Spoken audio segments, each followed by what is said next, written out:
सृष्टिस्थितिविनाधानं शक्तिभूते सनातनी गुणाश्रये गुणमये नारायणी नमोऽस्तुते।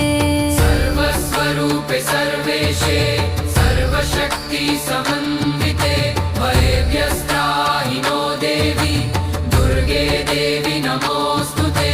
या देवी सर्वभूतेषु शक्तिरूपेण संस्थिता नमस्तस्यै नमस्तस्यै नमस्तस्यै नमो नमः।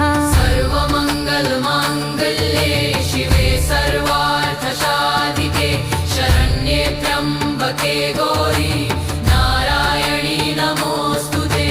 सर्वबाधाप्रशामनं त्रैलोक्यस्याखिलेश्वरी एवमेव त्वया कार्यमस्मद्वैरी